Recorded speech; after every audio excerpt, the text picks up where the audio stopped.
One of the main problems was the timeline. The actual contract going out to public tender kept being delayed.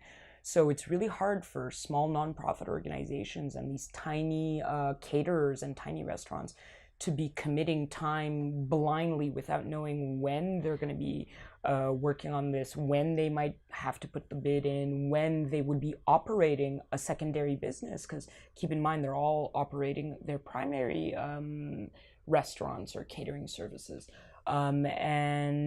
So yeah, the administration kept delaying when this bid would come out. The other obstacle is also, of course, a financial obstacle. A corporation like Chartwell's or a corporation like Sodexo Marriott before them doesn't exactly divulge their books publicly.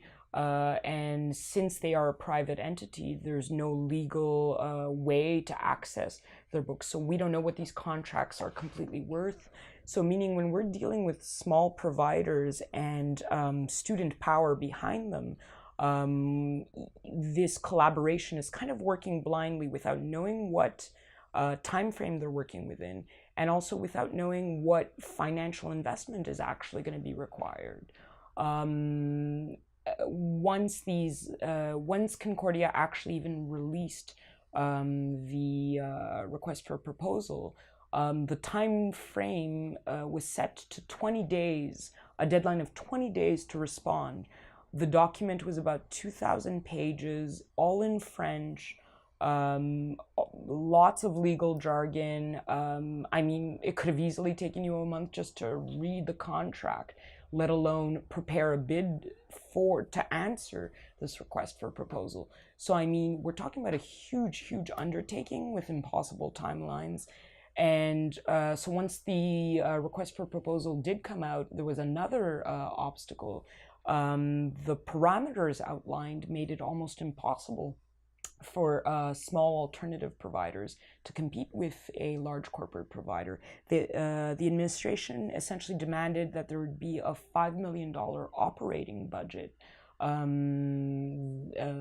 just to sit at the table and be able to apply. The administration also put in another parameter saying that to be able to qualify to apply, you would have to operate a kiosk for at least 1 year on a campus setting. So we knew that some of these parameters were coming even before the contract came out.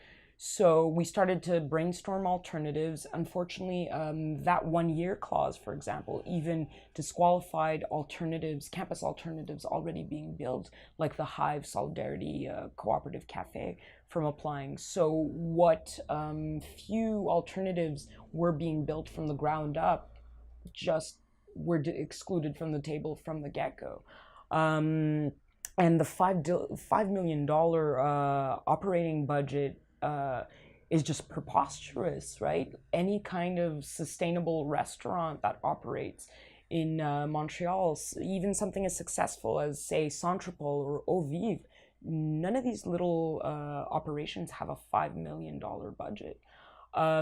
So one of the solutions that came forth from the community was approaching COOPSCO.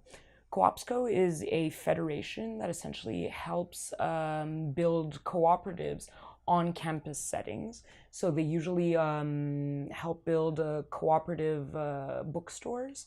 They've been operating for decades in Quebec with really strong ethics, strong labor values, and usually been building what are really sustainable and healthy work environments from what we knew. So we thought this might be a viable option, and they had been operating a few food service kiosks. They've been operating food service kiosks for less time than bookstores. Bookstores were their main area of focus usually in the past, but food was now a terrain that they had been moving into.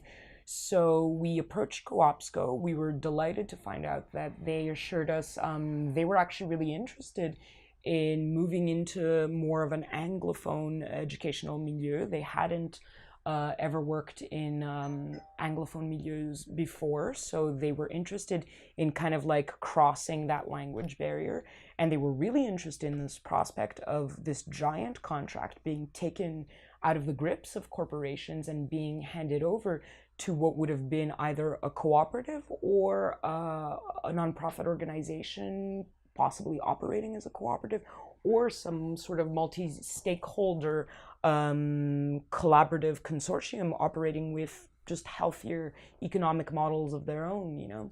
So they were glad to help. They assured us that they'd be interested in applying, even if the smaller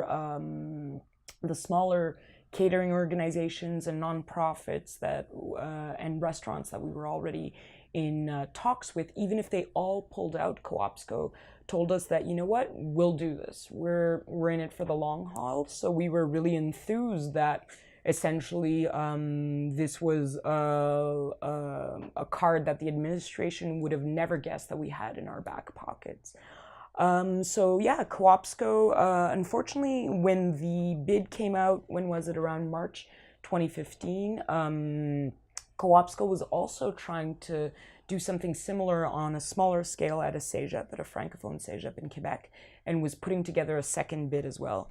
They were also going through a changeover in administration, so there was a few obstacles on their end in terms of like getting ready and getting all of this ready on time. And during the week, just before the deadline, they even started to become really not responsive at all. This got us tremendously nervous. We were scrambling to put together work, and essentially Coopsco representatives were nowhere to be found. And essentially 3 days before Concordia's deadline, Coopsco sent us a letter that essentially said, sorry, we can't do this. It's not financially feasible. The time frame isn't exactly feasible, but these are elements that they knew that it would be difficult financially and difficult in terms of the time frame. They knew this from the get-go. That was the main problem, right? And they also cited, of course, the changeover in their administrative staff as being a main obstacle as well. But they also foresaw this, and you know, so we were quite saddened to hear that they were pulling out, because essentially without them, none of the other smaller players could qualify. So when they pulled out, we essentially had no possibility to bid as a community.